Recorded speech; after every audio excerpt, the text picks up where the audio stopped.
Oh God, this seemed like such a good idea. Like not that long ago, but now I think I'm just like hysterically crying in front of like everyone I've ever met in my entire life. Plus, all you people who you seem really nice, but I have no idea who you are.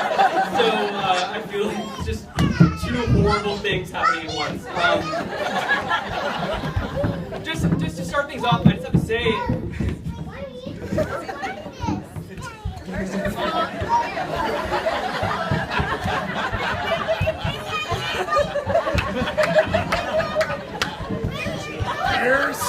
It's really, they can just keep doing that and I'll just stand here and you guys can all watch them dance. But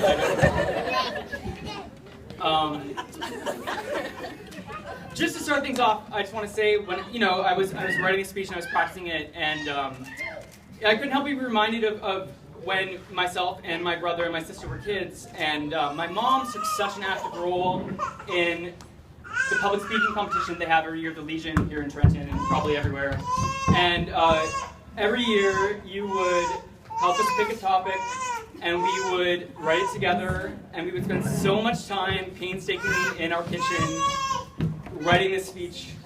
And then when it came time for us to actually go perform it, which up on stage and in front of you, I'll never forget the look that you had on your face, which was just this, really intense mix of fear and pride, similar to what you have right now.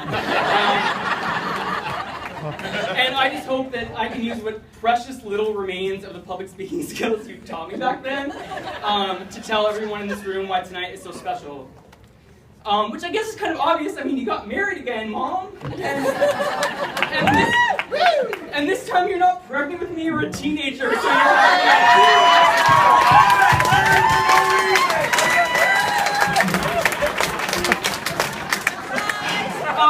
no, but seriously, there was a time when I was really scared this day was going to come, and I blamed the local dating pool much more than I blame you. But you didn't always have the best taste in men, and I don't know what I'd be saying up here right now if you just married Bad Jeff or that weird guy that spoke foreign languages for no reason that I didn't understand, or that bodybuilder guy, or God help us all, Michael Brunix, who's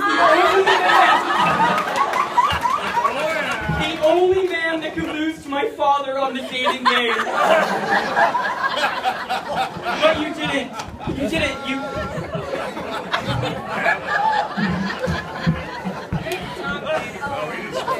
married Brian.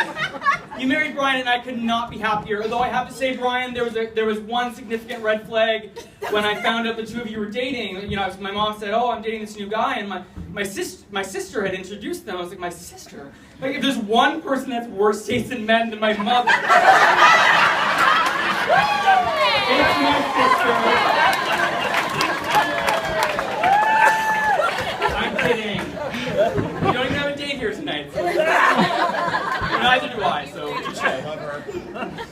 but the point is that you proved both my mother and my sister's taste so incredibly wrong. I'll never forget when you came up to Montreal a few months after you and my mom had started dating, and I didn't know you that well, and I was a little nervous because maybe you wouldn't have a good time, or my mom would be kind of weird around you, or worst case scenario, one of my precious Montreal summer weekends would be ruined. But it wasn't. You were so game. And on the Saturday that you were there, you came to the park, and my friends and I, some of them were here tonight, which is just they're actually taking photos right now. It's such a testament to you. But, we were basically playing an elaborate version of Truth or Dare in the park on a Saturday night.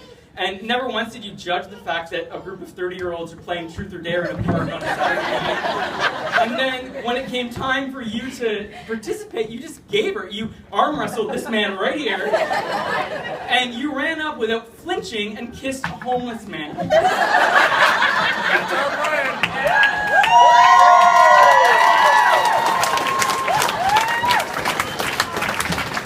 And what that night taught me, and just like the experiences that followed in Savannah and Toronto and here in Trenton, was, the effect you have on my mom, or moreover, the effect you don't have on her.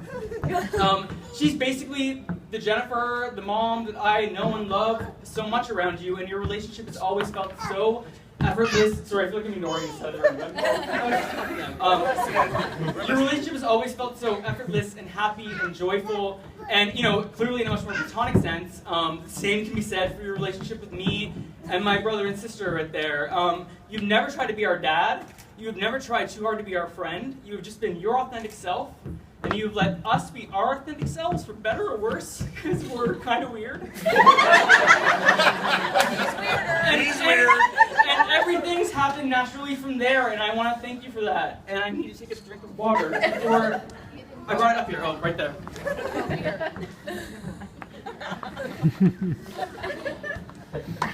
And moreover, I want to thank you for giving my mom this fairy tale moment that we all knew she always deserved, but we weren't always sure she was going to get, because that's just sometimes what life is. 10 years ago, Mom, your life, to put it mildly, was kind of shit.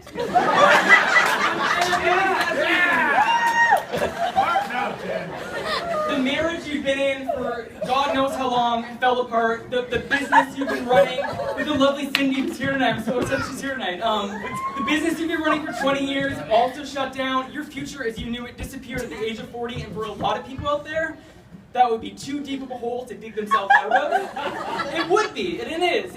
But you did it, you did it, and it might have taken a couple years of therapy, every self-help book ever written, every Julian Michaels workout DVD ever made, and every, trendy coconut-related health trend.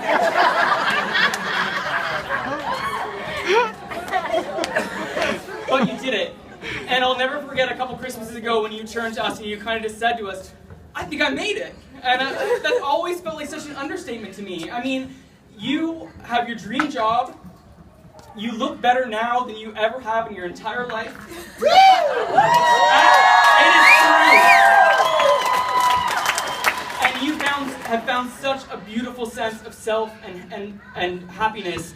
And what blows my mind is just a couple days after you said that to us, you met the man that you're marrying here tonight.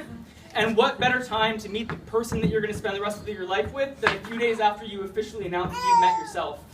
So I just think that's just a really beautiful thing. And moreover, through that whole process of getting from where you were 10 years ago to where you are tonight, you have never failed to be a great friend and a great sister and a great daughter and a great mother to so many people in this room, not least of all me.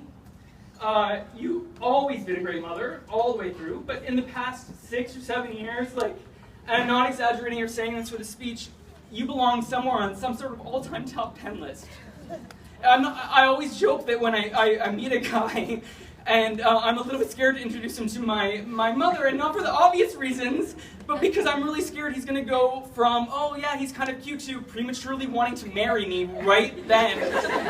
And that's because you're the holy grail of mothers-in-laws, and I even had a boyfriend who stayed with me 5 years after it was psychologically healthy for him to do so, because he didn't want to lose his best friend. It's true, and I don't blame him, because you're the best mom. You have spent your life teaching so many people around you how to love life and love each other. Sorry, I made it this far, so that's Keep going!